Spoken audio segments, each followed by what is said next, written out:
Bihar regiment के एक ऐसे सैनिक जिन्होंने 2005 में अपना ज़मीन लखनऊ में खरीदा। भूमाफियाओं के द्वारा इनके ज़मीन पर अवैध कब्जा कर लिया गया और इस समय भी कब्जा किए हुए हैं और प्रताड़ित कर रहे हैं। उनसे हम जानने का प्रयास करेंगे कि इन्होंने कितना प्रयास किया अभी तक अपने ज़मीन को अपने कब्जा में लेने के लिए। बाकी एक ऐसे सैनिक जो हमें बॉर्डर पर हमारी रक्षा करते हैं, जब उनका ज़मीन कोई इस देश में कब्जा कर ले तो कैसा हमें फील होगा, अपने आप को थोड़ा सा सोचा जाए। जो अपनी जान जोखिम करके अपना परिवार को त्याग करके हमारी रक्षा करते हैं और आपकी रक्षा करते हैं, उनको ही जब प्रताड़ित किया जाए तो कैसा होगा, थोड़ा सोचिए। हम इनसे ही जानने का प्रयास करेंगे इन्होंने कितना प्रयास अभी तक किया और अभी तक उन लोगों के खिलाफ कहाँ अभी अपनी जो दस्तावेज जो है कि दाखिल किए हैं। सबसे पहले नमस्कार जी। नमस्कार। नमस्कार सर, क्या नाम है आपका? मैं रमेश प्रसाद फौजी मेरा नाम है। मैं बिहार का रहने वाला हूँ और बिहार रेजिमेंट का एक सैनिक हूँ, पूर्व सैनिक हूँ। और मैं 2005 में नीलमाथा में मलाक रोड पर ज़मीन खरीदा था और कोई दिक्कत नहीं था। मैंने बाउंड्री वाल वगैरह सब कर लिया था और जो किसान है आज भी जिंदा है, वो बोल रहा है कि इनका ज़मीन है, मैंने इनको दिया है। और एक सरला देवी नाम की, उनका पति का नाम है भरत सिंह यादव, वही लोग मैनपुरी के रहने वाले हैं और वो लोग 55 नंबर ज़मीन किसी कलावती देवी से खरीदे हैं और हमारे ज़मीन पर कब्जा 2012 में कर रहे थे। हमको किसी ने संपर्क किया, हम वहाँ गए। उस समय अनुराग यादव जी डीएम थे। मैं उनसे मिला, अपना कागज़ पत्र दिखाया तो उन्होंने निर्माण को रोकवा दिया। इतना हमारी मदद किए। अखिलेश यादव जी की सरकार थी, ये लोग हमको मैंने बहुत परेशान किए। और मकान देखिए, हमारे ज़मीन पर ऐसे मकान बनो डंडा बल्ली लगा के बना रहे थे, लेकिन डीएम साहब का मैं शुक्रगुजार हूँ कि उन्होंने रुकवा दिया। और मैं एक वाद डाल दिया तो डीएम साहब पर भी इतना दबाव पॉलिटिकल पड़ा कि उन्होंने कहा कि जब तक ये वाद निष्पादित नहीं हो जाता है तब तक इस पर कोई निर्माण नहीं करेगा। तो एक मेरे लिए सुकून की बात हो गई। लेकिन बीच में ये लोग क्या किए कि वकील को ही हमारे मैनेज कर लिए।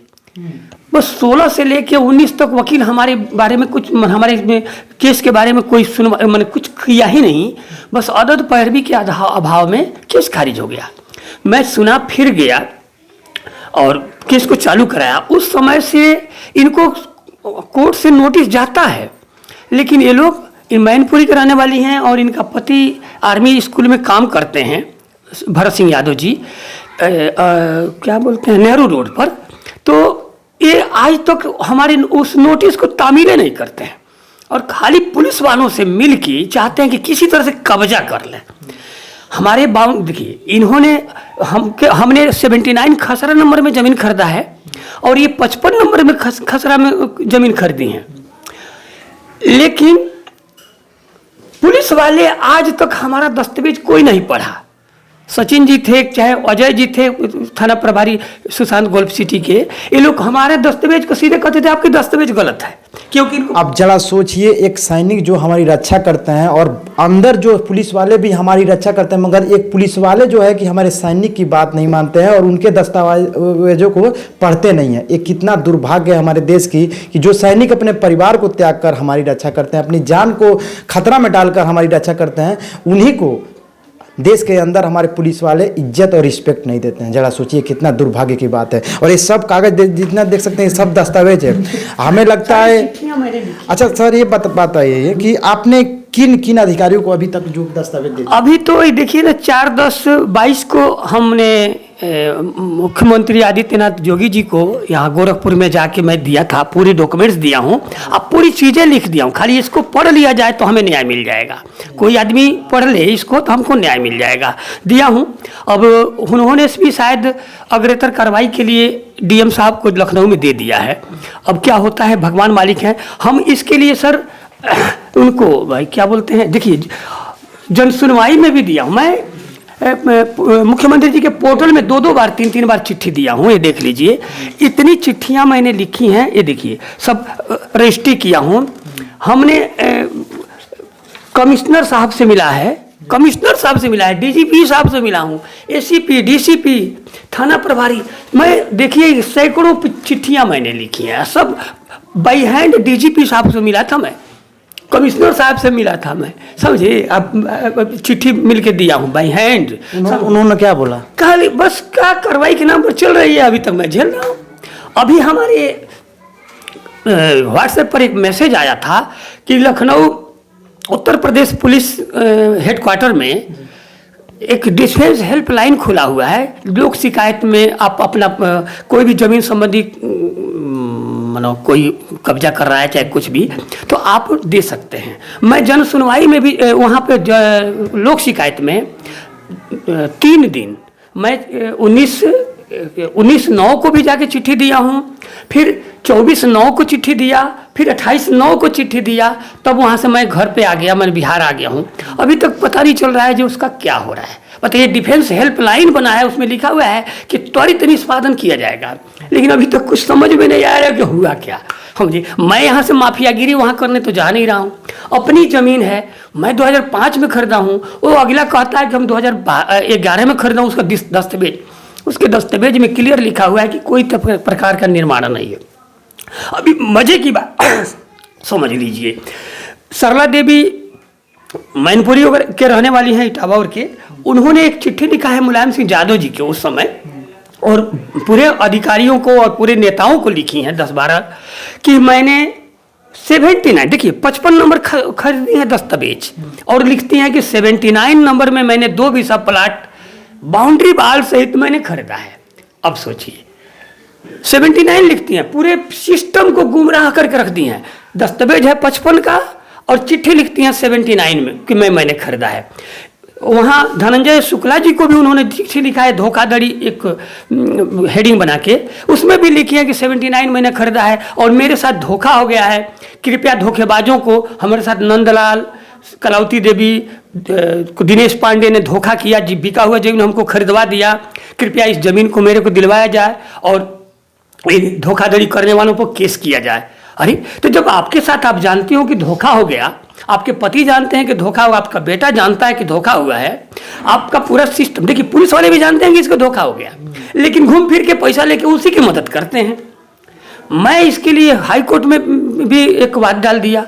हाई कोर्ट से निष्कर्ष तुरंत निकला कि पुलिस वाले मतलब सरकारी बॉडी इस पर हस्तक्षेप न करे, क्योंकि प्राइवेट प्रॉपर्टी है।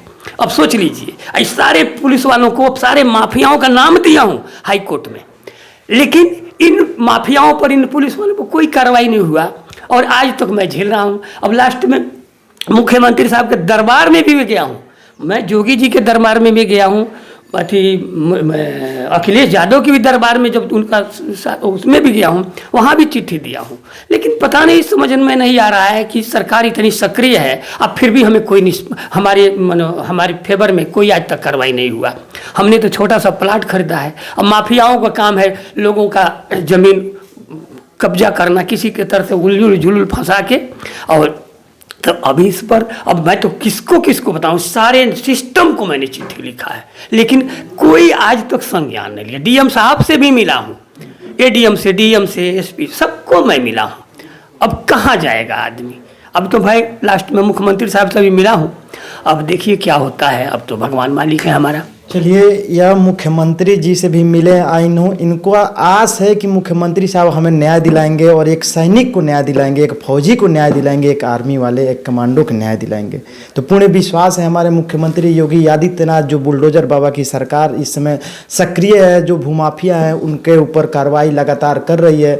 हमें पूर्ण विश्वास है कि हमारे जो योगी आदित्यनाथ मुख्यमंत्री हैं, निवेदन है कि वो इनको जरूर एक सैनिक को न्याय दिलाने का प्रयास करेंगे।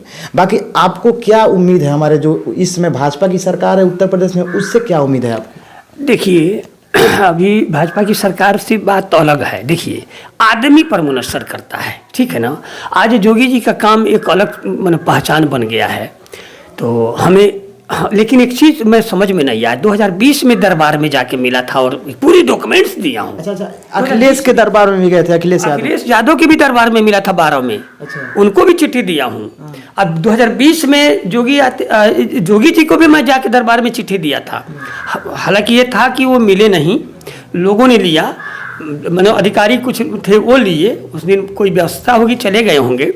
लेकिन फिर इधर ये दशहरा में मैं गया था गोरखपुर, और 4 तारीख को 4/10 को मैं चिट्ठी दे के आया हूँ 22 को तो दिया हूँ। अब हमको तो आशा है कि न्याय मिलेगा। क्यों कि वो माफिया, देखिए डर तो रहे हैं वो लोग, लेकिन अब हमारा सपोर्ट मिले तब लोग उनका वो डर देश के सामने आवे। अभी वो क्या किया है, देखी है कि हमारा ज़मीन अब नहीं मिलेगा, तो वो क्या किया है, एगो माफिया है, एक प्रॉपर्टी डीलर है अमित कुमार, वो तेलीबाग कराने वाला, उसको उन्होंने बेच दिया ये जून में।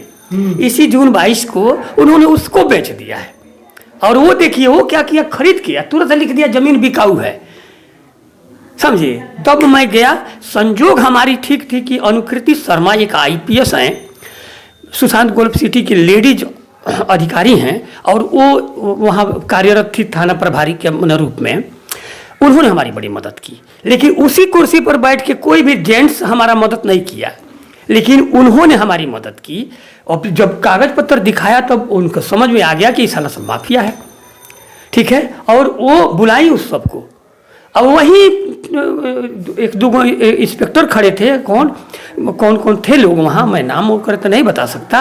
और रात को 9-10 बजे जब मैं अपना पक्ष रखा और जब वो लोग अपना पक्ष रखे, तो वही इंस्पेक्टर वहाँ का उनका स्टाफ बोला कि सुनो, उसका जो माँ बाप जिंदा है और वो कुछ नहीं बोल रहा है, तो तुम कौन होता है बोलने वाला कि वो ज़मीन बेच दिया, अपने माँ बाप की बात नहीं मानता है, चाहे ये है वो है, तुम्हारा क्या लगता है उसमें। मानो जो भी तर्क दिए मैडम समझ गई। तब उन्होंने कहा, मैडम ने कहा कि हम लोग क्या कर सकते हैं जितेंद्र। तो वो बोले कि सर मैडम हम लोग 107-16 कर दें, कुछ दिन के बाद 145 करवा देंगे।